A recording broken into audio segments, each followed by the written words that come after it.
Skyrise, c'est un jeu pour 2 à 4 joueurs à partir de 14 ans pour des parties d'environ 30 à 75 minutes en fonction du nombre de joueurs.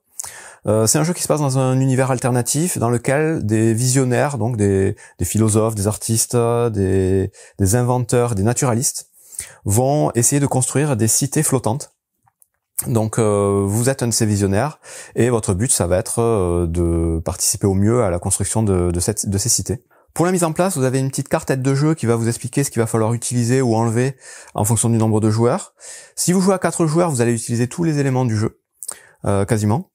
Et si vous êtes à 3 ou 2 joueurs, il va falloir enlever certaines choses. Donc à commencer par le petit plateau qu'on va installer. Donc vous avez une carte principale et dessus vous allez mettre des petits modules comme ceci. Donc c'est des quartiers. Si vous jouez à 4, vous utiliserez 4 grands quartiers autour du quartier central.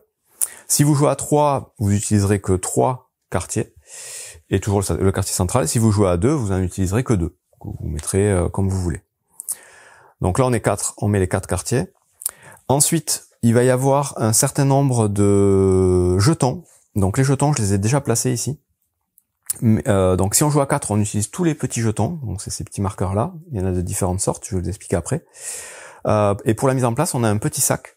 Donc on va mettre tous les jetons dans le sac et on va les mélanger et on va les placer aléatoirement sur les différents quartiers de ces différents plateaux. Sachant qu'il y a 4 types de quartiers, les verts, les blancs, les jaunes et les marrons, qui correspondent chacun à un type de personnes. Donc les jaunes c'est les philosophes, les verts c'est les naturalistes, les blancs c'est pour les artistes et les marrons c'est pour les inventeurs. Bon voilà, ça c'est pour le thème, mais ça n'a pas un grand intérêt dans le jeu. Donc voilà, on place tous les jetons quand on est à 4. Si jamais on joue à 3 joueurs, il faudra retirer un jeton point d'interrogation comme celui-là, un jeton plus 1 comme celui-ci, et 3 jetons de chaque type de couleur. Donc à chaque quartier correspond une couleur, je vous dis vert, marron, jaune et blanc. Donc vous retirez 3 jetons de chaque couleur, plus un point d'interrogation et un plus 1. Si jamais vous jouez à 2 joueurs par contre, dans ce cas-là, il va falloir retirer 2 sets de lettres. Donc il y a aussi des jetons avec des lettres, donc A, B, C, D. Donc là, vous allez retirer 2 lettres A, 2 lettres B, 2 lettres C, 2 lettres D, et 5 jetons de couleur dans chaque couleur. Bon, encore une fois, tout ça c'est expliqué ici. Ensuite, au niveau de la mise en place, vous allez avoir la grande clé de la ville qu'on va mettre de côté, et la petite clé. Là, pareil, si vous jouez qu'à 2 joueurs, il y aura que la grande clé, il y aura pas la petite. Si vous jouez à 3 ou 4, il y aura aussi la petite. Donc ça sera des points de victoire qui seront attribués en fin de partie. Vous allez aussi avoir des cartes merveilles. Donc les cartes merveilles, ce sont les cartes avec ce dos-là, ou une espèce de bâtiment. Il y en a une vingtaine, je dirais, dans la boîte. Ces cartes-là, si vous jouez à 2 joueurs, vous allez en distribuer 5 à chaque joueur. Et si vous jouez à 3 ou 4, vous en distribuerez que 3. Donc vous les mélangez, vous les distribuez à chaque joueur, qui les garde cachés pour l'instant en début de partie. Et on va voir après à quoi ça sert. Donc là, on va dire qu'on est 4 joueurs, donc chaque joueur reçoit 3 cartes de ce type-là. Ensuite, les joueurs vont récupérer évidemment un petit plateau à leur couleur et des bâtiments. Donc les bâtiments, ce sont ces petits jetons là, qui sont plus ou moins grands. Vous avez des bâtiments de taille 1, de taille 2 et de taille 3. Et sur ces bâtiments, vous avez des valeurs inscrites. Donc ces valeurs-là, elles vont avoir une importance, c'est le cœur du jeu, c'est pour faire des enchères, ça va être un jeu d'enchères globalement. Et vous allez remarquer que vous avez des valeurs où il y a des points inscrits dessus et d'autres où il n'y en a pas. Donc en début de partie, il faudra trier ces bâtiments avec les points, les mettre d'un côté de votre plateau, ils ne seront pas utilisés tout de suite. Et les bâtiments sans points, ce seront les bâtiments qui seront disponibles dès le premier tour. Donc chacun va faire ça. Et chacun va avoir donc des valeurs différentes sur ces bâtiments. Donc tous les bâtiments vont être différents. On a aussi un jeton merveille chacun. Là pareil, à 3 ou 4 joueurs, il y en a un chacun. Si vous jouez à 2, vous allez prendre aussi un deuxième jeton merveille d'une couleur non utilisée. Et vous jouerez avec 2 merveilles. Ces jetons merveilles, ils vont être mis avec les bâtiments, avec les points. Donc ils ne seront pas utilisés en début de partie. Donc tout ce qui est à gauche là de mon plateau, je considère qu'on ne tient pas compte pour l'instant. Je vais jouer surtout à ce qui est à droite. Ensuite, sur votre petit plateau personnel, il est recto verso, vous pouvez choisir le côté qui vous intéresse. Ça représente un personnage qui a une petite histoire, il y a un petit biographie dans le jeu, dans la règle.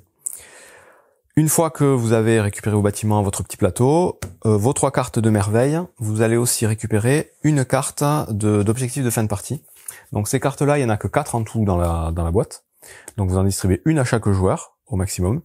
Et en fait, ça va être aussi des points de victoire de fin de partie en fonction si vous avez le plus de bâtiments dans une des couleurs. Donc il y en a une pour chaque couleur, marron, jaune, blanc et bleu.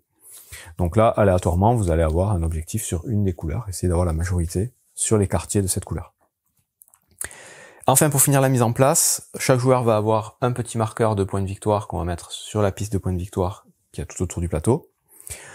Il va y avoir 4 petits marqueurs hexagonaux qu'on va mélanger en début de partie et qu'on va placer face point d'interrogation sur chacun des 4 personnages qui est en haut du plateau. Donc ces personnages-là sont des sortes de leaders, de patriarches, des patrons, ils appellent ça en VO dans la règle. Donc ils vont chacun avoir une valeur qui va leur être attribuée, qui peut être donc 3, 4, 5 ou 8. Donc ça, on le met aléatoirement en début de partie, personne ne sait qui a quelle valeur. Ensuite, on met la carte de contrôle de l'île, celle-ci, en jeu directement à côté du plateau. Et on va mélanger le dernier type de cartes du jeu, qui sont des cartes de paysage. Donc c'est les cartes avec le petit personnage ici. Ces cartes-là, il y en a pas beaucoup, il y en a 5 ou 6 je crois dans le jeu. Vous les mélangez et vous en tirez 2 aléatoirement, face visible, les autres vous pouvez les ranger, elles seront pas utilisées pour cette partie. Ce sera aussi un moyen de gagner des points de victoire conditionnels en fonction de comment vous vous placez sur le plateau. Ces 3 cartes-là, elles seront scorées à la fin de chaque manche de jeu, sachant qu'il va y avoir 2 manches principales, 2 aires. La première ère où vous allez jouer avec uniquement vos bâtiments sans points, la deuxième ère où vous jouerez avec les bâtiments avec les points en plus. Donc à la fin de chaque ère, on va scorer ces cartes. Je vais y revenir. On a fait le tour de la mise en place, donc je récapitule rapidement. Les petits plateaux, un certain nombre en fonction du nombre de joueurs. On va mettre des jetons dessus, là encore un certain nombre qu'on va déterminer, qu'on va tirer aléatoirement. Il y aura un jeton par quartier, donc ça c'est le petit côté un peu fastidieux de la mise en place, il va falloir vraiment mettre des jetons partout. Ensuite, on va tirer les petites tuiles hexagonales pour donner une valeur aux 4 petits personnages du haut. La carte contrôle de l'île, 2 cartes paysage en plus. La clé principale, la clé secondaire si vous jouez à 3 ou 4. Chacun récupère un plateau, des bâtiments avec points, des bâtiments sans points. 3 cartes de merveille. Une carte d'objectif de fin de partie. Et les jetons pour compter les points. Et on est prêt à commencer la partie.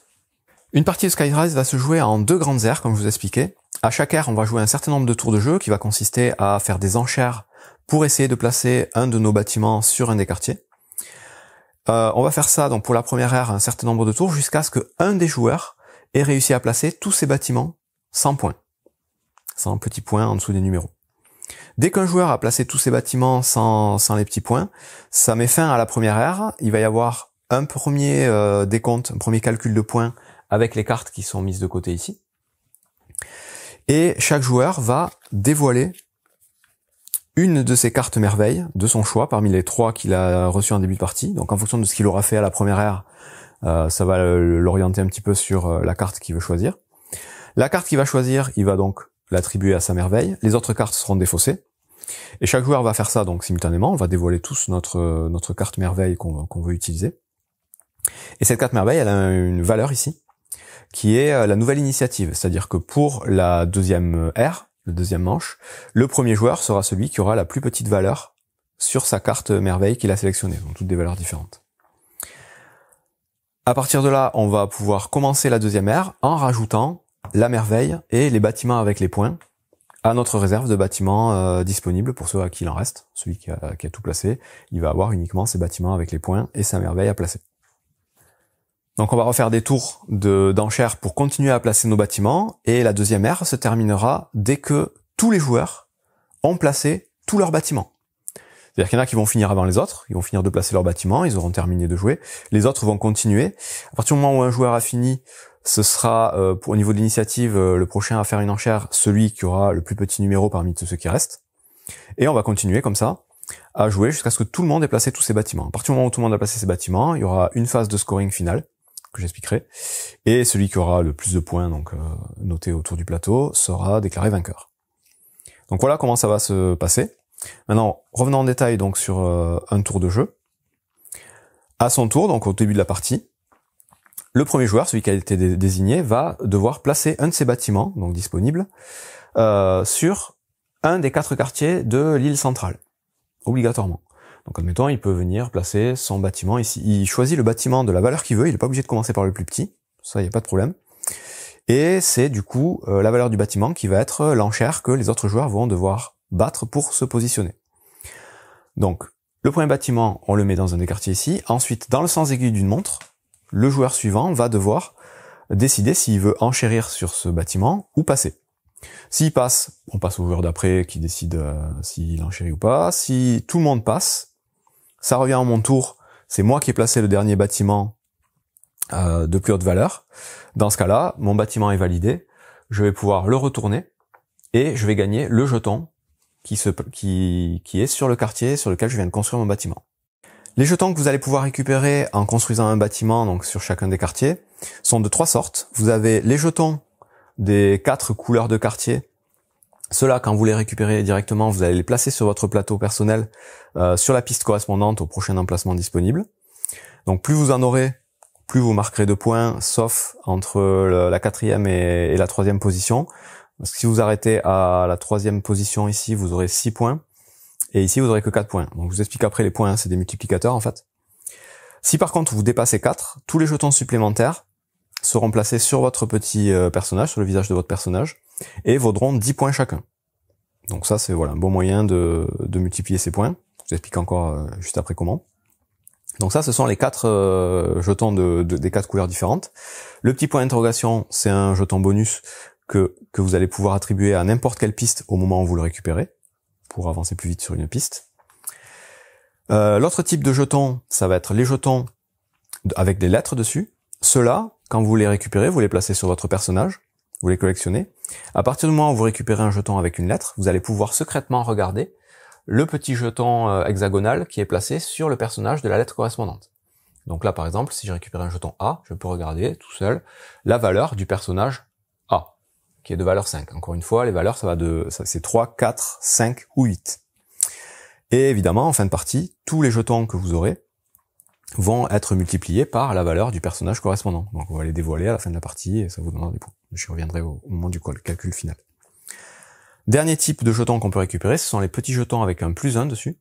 Donc là, il n'y en a pas beaucoup, il y en a quelques-uns. Ces jetons-là, c'est pareil, ils vont venir directement sur votre personnage. Et à la fin de la partie, ils vont faire marquer 1 point par autre jeton placé sur votre personnage. Donc pas les jetons qui sont sur les échelles ici, mais par contre tous les jetons supplémentaires que vous allez placer sur votre personnage, les jetons lettres et éventuellement les jetons clés, parce que les jetons clés, quand vous allez les gagner, vous allez aussi les placer sur votre personnage. Ben chacun de ces jetons va valoir 1, 2 ou 3 points en fonction du nombre de jetons +1 que vous allez avoir. 1 point si vous en avez qu'un, 2 points si vous en avez 2, ça s'additionne. Mais si je reviens un peu en arrière, donc à ma phase d'enchère, j'ai mis mon bâtiment, ce serait quand même assez rare que dès le premier tour, tout le monde me laisse placer mon bâtiment ici. Donc si un joueur veut enchérir sur ce bâtiment, il va devoir placer un bâtiment de sa couleur avec une valeur strictement supérieure à la valeur de mon bâtiment dans un quartier qui est adjacent. Donc les règles d'adjacence, elles sont très simples, c'est tout simplement les quartiers qui ont une bordure en commun avec le quartier sur lequel je me suis placé, plus tous les quartiers qui sont reliés par les petits ponts. Donc là, par rapport à ce quartier, le vert, le jaune et le vert qui est ici sont adjacents. Donc le joueur suivant, admettons c'est le joueur bleu, va pouvoir placer un de ses jetons de valeur supérieure, donc là il pourra pas placer son 23, admettons il place son 33, il pourra décider de le placer par exemple ici. Ensuite c'est au joueur suivant de décider s'il veut enchérir. S'il décide aussi d'enchérir, il va devoir se placer adjacent au dernier bâtiment placé, et toujours avec une valeur supérieure. Donc là on est ici, donc adjacent c'est ici, ici, ici, ou de l'autre côté du pont ici. On va tous donc faire un petit réseau comme ça de bâtiments avec des couleurs différentes, jusqu'à ce que, comme je vous ai dit, tous les joueurs aient passé, sauf que ça revienne à vous, que vous ayez le bâtiment de plus haute valeur. Dans ce cas-là, c'est vous qui gagnez le droit de construire votre bâtiment, et tous les autres bâtiments sont rendus à leurs propriétaires, et sont à nouveau disponibles pour un prochain tour. Donc voilà comment marche le tour de jeu et le principe des enchères. Donc à vous de réfléchir sur quel quartier vous voulez aller. Est-ce que vous misez fort pour dissuader tout le monde et rester majoritaire, sachant qu'il faut aussi tenir compte de la taille des bâtiments. Vous avez que 3 bâtiments de niveau 3, donc les plus grands, un certain nombre de bâtiments de niveau 2 et des bâtiments de niveau 1. Donc il va falloir essayer de calculer tout ça pour se placer le mieux possible. À partir du moment où quelqu'un a gagné une enchère, c'est lui qui débute le nouveau tour, et c'est lui qui commence l'enchère suivante. C'est toujours le joueur qui vient de gagner l'enchère qui commence. Sauf, comme je vous ai expliqué, en début de partie c'est aléatoire, et au changement d'air, ce sera celui qui aura la valeur la plus basse. Pendant la phase d'enchère, tous les bâtiments de chaque joueur doivent être visibles de tous, et on doit les classer dans l'ordre croissant pour mieux voir quel bâtiment a quel joueur et quelle valeur il peut avoir. Donc ça, voilà, ça va, c'est pas caché. Les enchères, on est censé savoir les bâtiments de chacun pour pouvoir décider quel bâtiment on veut utiliser pour nos enchères. Donc on fait voilà plusieurs tours comme ça jusqu'à ce que un joueur ait placé tous ses bâtiments de base. À partir de là, on passe à une phase de décompte. La phase de décompte, c'est tout simplement de regarder sur chaque île, donc il y en a 5 pour une partie à 4 joueurs, qui a le plus de bâtiments de taille 3. Donc là, c'est une question de majorité, on va compter les bâtiments de taille 3 de chaque joueur. S'il y en a un qui en a le plus, il gagnera 5 points pour l'île en question. Et on va décompter chaque île. Si jamais il y a une égalité, il y a plusieurs joueurs qui ont un même nombre de bâtiments de niveau 3, on va compter du coup les bâtiments de niveau 2. Celui qui en aura le plus départagera l'égalité. S'il y a encore égalité sur les bâtiments de niveau 2, on comptera les bâtiments de niveau 1. Et s'il y a une égalité parfaite entre les bâtiments niveau 1, niveau 2 et niveau 3, dans ce cas-là, tous les joueurs à égalité gagneront les points sur l'île en question. Donc décompte voilà, sur les 5 îles pour marquer 5 points de victoire à chaque fois. Ensuite, on va compter les 2 cartes paysages. Donc chaque joueur va faire ce décompte-là, et là, il faudra lire ce que font les cartes, et on vous dit les points que ça va rapporter. On pourra scorer plusieurs fois les points en fonction des conditions. Celle-ci, par exemple, on nous dit que à chaque fois que vous aurez 3 structures adjacentes à une sorte de zeppelin orange, là, vous marquez 3 points. Et vos structures pourront compter plusieurs fois. Admettons, si vous avez une structure ici, elle pourra compter pour ce zeppelin et pour ce zeppelin. Donc là, vous ferez le total partout sur le plateau, vous regarderez, vous marquez vos points. Celle-ci, par exemple, elle vous dit que vous marquez 3 points pour chaque lac qui sera entouré de au moins 3 de vos structures. Donc les lacs, vous les voyez, il y en a quelques-uns sur le plateau. Si vous avez au moins 3 structures autour d'un lac, c'est 3 points. Et puis voilà, il faudra regarder, il y en a d'autres. Donc ça, c'est un premier décompte qui va intervenir en milieu de partie au changement d'air. Une fois qu'on a fait ce décompte-là, comme je vous ai dit tout à l'heure, vous allez chacun choisir une carte merveille que vous voulez garder, mettre disponible tous vos bâtiments et votre merveille, et on recommence la deuxième ère en commençant par le joueur qui a la plus petite initiative. À partir de la deuxième ère, du coup, on va recommencer les phases d'enchères, et cette fois-ci, à tout moment, un joueur va pouvoir placer son bâtiment de merveille. Alors ça pourra pas être le premier bâtiment qu'il va utiliser pour son enchère, sauf contre-indication indiquée sur les cartes. Ce sera obligatoirement une merveille qu'on viendra placer pour surenchérir sur quelqu'un. Et au moment où on va placer cette merveille, personne ne pourra la battre, c'est-à-dire que la merveille elle met fin directement aux enchères, on la construit tout de suite. Sauf encore une fois, certaines cartes, il y en a quelques-unes, ce sera indiqué dessus. Et à partir du moment où on l'a construite, on va déclencher le petit bonus de la carte qu'on a sélectionnée. Donc ici, par exemple, cette carte, elle me dit que je marque 2 points pour chaque structure adjacente à cette merveille. Donc si je l'ai placée ici et qu'il y avait déjà des bâtiments tout autour, je marquerai 2 points par bâtiment. Ça, je le marque tout de suite. Et voilà, c'est un effet one-shot. Au moment où vous construisez votre merveille, vous faites son petit bonus. Donc au-delà de cette particularité de la merveille, la deuxième ère va se passer exactement comme la première. On va faire des phases d'enchères, on va essayer de placer nos bâtiments. Et là, le premier joueur qui va réussir à finir de placer tous ses bâtiments gagnera la clé de la ville. Donc la clé qui vaut 10 points, qui va placer sur son personnage ici. Et si vous jouez à 3 ou 4 joueurs, le second joueur à réussir à placer tous ses bâtiments va gagner la petite clé qui vaut 4 points. Si vous jouez à 2, elle y est pas. Et on va laisser finir du coup tous les joueurs. Il faut que tous les joueurs aient fini de placer tous leurs bâtiments. Et à partir du moment où ce sera fait, on va passer au décompte final. Pour le décompte final, on va refaire comme à la fin de la première ère, recompter les 3 cartes qui ont été mis de côté. Donc le contrôle de l'île, on va regarder sur chaque île qui a le plus de bâtiments de niveau 3, de niveau 2, de niveau 1. Donc la majorité sur chaque île marquera 5 points pour chacune des îles. Les 2 petites cartes de paysage vont être scorées aussi à nouveau. Ensuite, on va dévoiler notre petite carte d'objectif secret et regarder si on a réussi à atteindre l'objectif. Donc les objectifs, c'est toujours les mêmes. Vous marquerez 10 points si vous avez 4 structures ou plus sur un quartier de la couleur de la carte. Donc là, c'est les marrons pour le coup.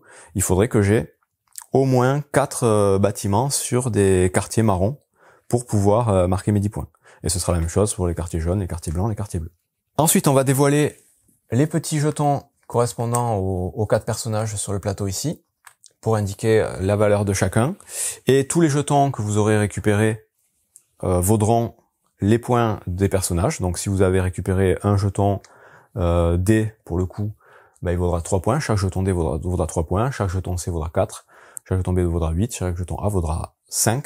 Dans cette configuration-là, encore une fois, c'est placé aléatoirement en début de partie. Donc ça fait des points supplémentaires. Donc à chaque fois, vous marquerez vos points sur la piste, faut pas oublier. Vous avancez petit à petit. Ensuite, chaque jeton que vous aurez placé sur votre personnage, les jetons des couleurs, les 4 couleurs, vous vaudront 10 points supplémentaires. Donc chaque jeton, vous les comptez, ça fera plus 10. Et ensuite, vous allez passer à la phase de... les points de clé aussi, évidemment, à compter, à additionner. Et ensuite, vous allez compter les points de chacune de vos structures. Donc là, en commençant pour la première piste, la piste jaune, vous allez regarder jusqu'où vous êtes arrivé sur cette piste. Admettons, hop, j'en suis ici. Donc je suis arrivé au niveau 4. Dans ce cas-là, je vais récupérer tous mes bâtiments, donc tous les bâtiments rouges pour moi du coup, que j'ai placés sur des quartiers jaunes.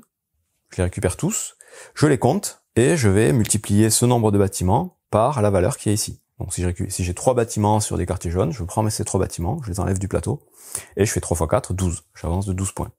On fait pareil sur la deuxième ligne, sur la troisième ligne et sur la quatrième ligne avec les autres bâtiments pour chacune des couleurs. En les retirant chaque fois petit à petit pour compter les points. Et c'est à peu près tout pour le décompte de fin. Le joueur qui aura le plus de points de victoire, donc en additionnant tout ça, sera déclaré vainqueur. Et en cas d'égalité, c'est le joueur qui a fini en premier, donc celui qui aura la clé de la ville, qui sera déclaré vainqueur. Voilà, c'est tout pour les règles de Skyrise. Un très bon jeu d'enchères, vraiment avec une mécanique très simple, donc simple et efficace. Juste quelques cartes à prendre en compte pour optimiser son jeu et essayer de se placer du mieux possible. Mais c'est très fluide, ça se joue très vite. Seul souci, c'est que le jeu n'existe qu'en anglais pour l'instant. Je sais pas s'il sera édité en français à l'avenir, mais il n'y a pas beaucoup de texte. Il y a juste quelques explications des différents pouvoirs et des différentes cartes. Après, vous avez vu, les règles sont faciles, donc ça se joue très bien, même si on parle pas beaucoup anglais. Donc je vous le conseille, un bon petit jeu.